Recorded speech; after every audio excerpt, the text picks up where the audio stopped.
nagsimula ako mag-Dota nung 12 years old ako. Inimbita lang ako mga tropa ko. Laro-laro lang. Hindi ko rin namin inakala na abot kaming competitive. Nagkakilala kami sa mga tournaments na rin. Kinuha kami ng mini-ski, number 1 na kami dito sa Philippines. So, ngayon lang kami naging team pero 4 years na ako naglalaro ng competitive. Masaya naman po kami dito. Matagal na naman po kami naglalaro eh. Magkakakilala na po kami dati. I've been playing Dota 2 since the beginning. And I've been playing Dota for 5 more years before that. I got to esports when it was kind of in the low ball area, but there was a lot of people that played the game. I just understood that through time it has to become something more. Local teams at that time, the bigger names are involved. Minaski, Pacific, iZone, Dreams. I think Minaski is like half a feet at that time. So KVG. So these names sila rin ng time na yun for at least a few years hanggang mawala yung Dota 1 sila na yun. Yung team namin, Happy Feet, yun yung team namin. Lagi kami nagka-champion sa tournament ng Mineski. Hanggang sa yung manager namin, pinaubaya kami sa Mineski na doon na kami mag-sponsor kasi malaki doon yung chance namin makapunta yung pizza.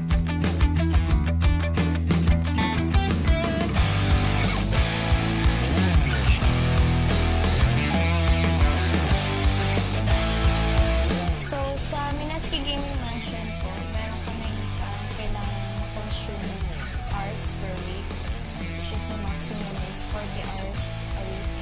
Naglalaro kami araw-araw ng 8 to 10 hours. Kumukuha rin kami ng idea, nanonood kami ng mga laro na sa mga solo players sa ibang bansa. Individual practice namin, siyempre mag-start kami sa mga pistols, 100 kills, rifles, 100, tapos sa sniper ako, 200. Lagi yun araw-araw, para lang andun pa rin yung aim mo, pati yung reflexes. Kumain mo na kami maraming talo. Sobrang dahil namin tournament na kinain na puro talo talaga kami.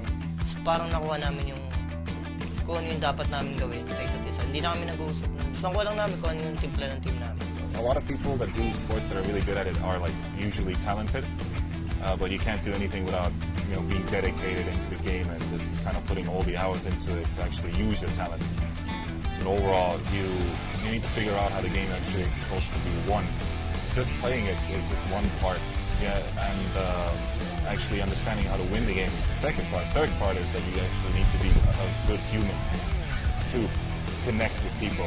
And as long as you start putting all those things into a ball, you'll be a very good player.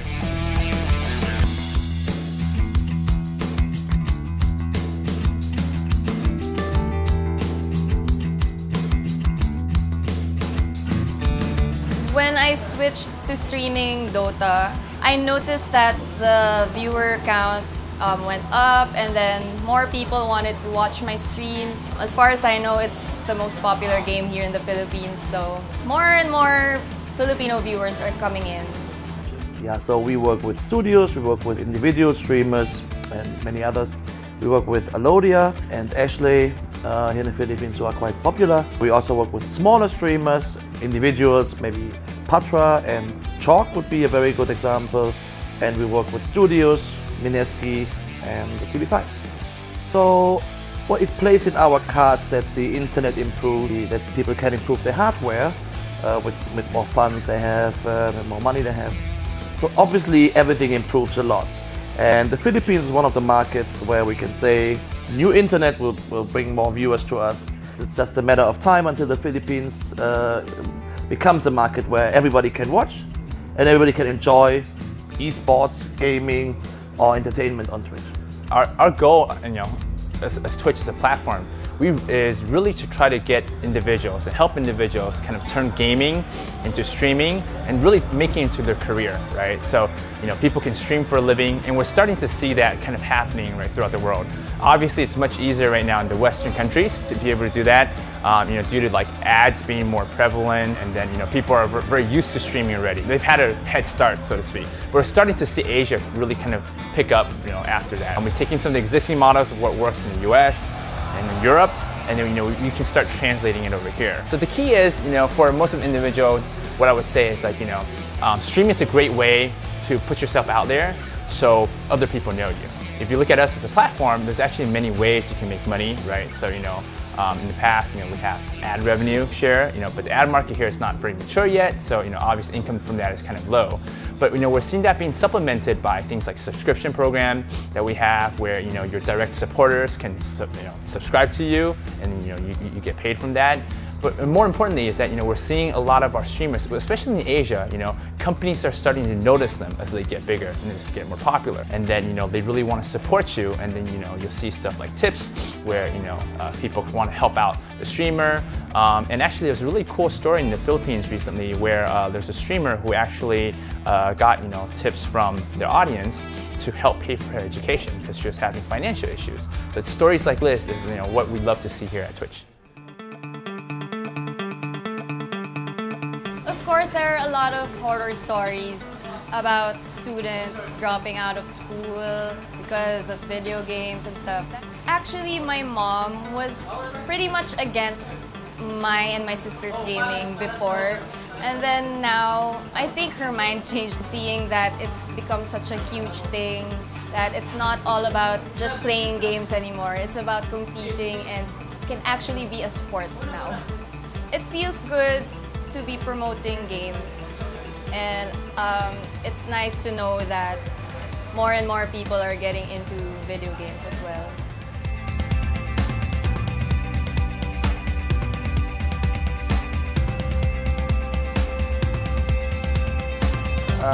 We have been doing esports for more than 11 years now, since we started as a team, and we have been running events in Philippines since 2008.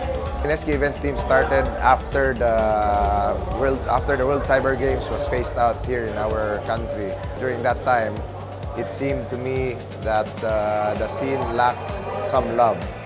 What I remember back then was that it was very difficult for us to look for sponsors because gaming in general wasn't as popular. There was still a lot of negative connotation with regards to gaming.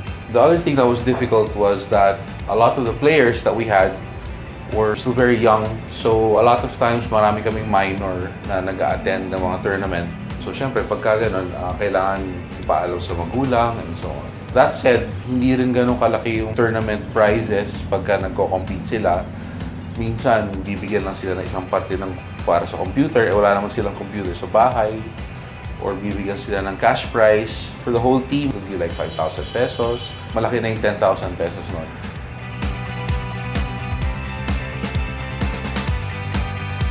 In 2012, we started with just PC lang. But now, nakakatuwa kasi there are mobile companies now who are interested to join and do their own competitions. So it has evolved from just PC only now to mobile gaming. Happy ako for esports na as of now, it's being televised na. Esports in other countries are being featured on ESPN. The esports is being recognized worldwide right now. So, and as a gamer, as an esport enthusiast, I am happy for the community. Masaya maging part ng culture na dati, somewhat being looked down upon, and right now, look, saan dinala yung esport ng passion ng gamers. Ito na! Nasa MOA Arena. So, oh my god, the size, look at this. We just booked the arena. I mean, it's just getting bigger and bigger. You have the support of government. You have TV5 covering the finals, which is unprecedented.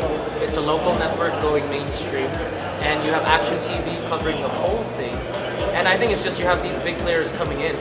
Here in the Philippines, I mean, I think we're establishing ourselves as, I mean, personally, in my opinion, one of the best, or if not the best, crowd in Southeast Asia. The support from Pinoys, from government, from TV5, from Smart is not going anywhere. We just have to step it up and keep growing. I think that's the main thing, just get good, because you gotta get good. Like, if you want to compete in the global, like, just get good, get better, improve. I think we obviously have a support system that's growing, that's getting better, so I think just get awesome, Esports before, for most, was impossible. A lot of people told me that what I wanted to do was impossible. I built Mineski with the primary goal of building esports and prove them wrong. Because it's very hard to accept when your parents tell you that you have been wasting 4 years of your life playing that game. No? So I was like, I'm gonna make something out of this. Everything that wasn't there before when I was a player myself, I built slowly through 8 years of making esports events. I myself was a player before, so I know the struggle in regards to how to sustain the support. So we sponsor teams, and then we always find it in a way that other organizations do follow. So we set the standard, like how much we pay the players, what does the player get in benefit. You've been to the house, the mansion, they have a swimming pool. Even I don't have a swimming pool. So we want to treat them like rock stars. That's the way they were supposed to be.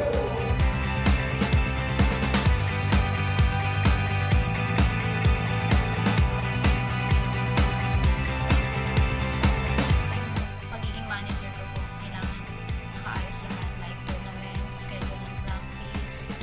Kailangan parang binibili mo sila.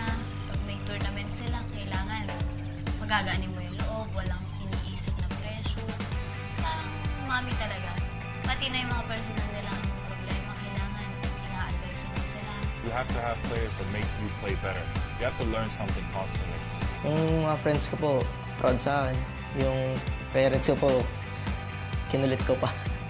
Kasi po, wala naman po atang may gustong tumigil mag-aaral yung anak para maglaro. Siyempre, thankful ako sa management, sa Mineski na binigay sa amin mga ganitong pagkakataon. Kasi bihira lang talaga maka-experience yung ganito. Na-imagine ko na yun dati ko na alam ko kasi pag tinuloy-tuloy ko itong gaming, may mararating talaga ako. Kaya ngayon parang hindi na kami gugulat sa nangyari. Ngayon na matagal na po akong naglalaro, itutuloy ko na lang po hanggat sa marating ko yung pangarap ko. Siyempre, nung una, against pa yung parents ko. Siyempre, hindi nila alam eh. Hindi pa nila alam na pwede kumita sa ganitong career. Sa uli, naging supportive sila nung kumikita na talaga ng maraming pera. Bali graduate lang ako high school. Tapos gusto ko mag-college pero nahihirapan din ako kasi parang ako rin yung tumutulong sa family ko. Kaya yung imbis sa pang-aaral ko, tinutulong ko muna. Nakakatulong din ako sa mga, kahit konti lang kasi kinikita ko, nakakatulong pa rin ako sa mga, at least kahit konti, sa mga bills sa bahay. Lalo na pag nasa-short kami sa budget, hindi naman kami mayaman. Pag nasa-short kami, bibigay ako kahit paano. Hanggat makakatulong. Siguro, ako naman ang dream ko lang, makapasok ng Dayrit National. Kahit hindi mag-champion, kahit maka-placement lang. Pero kailangan ko rin siyempre makakampi ko. Gusto ko kung yung dream ko, kailangan magtulungan kami. Parang dahil sa Dota, nakapunta kami sa iba't ibang lugar sa mundo na hindi man dapat namin mapuntahan. Napupuntahan namin dahil lang sa Dota. Kaya masaya ako.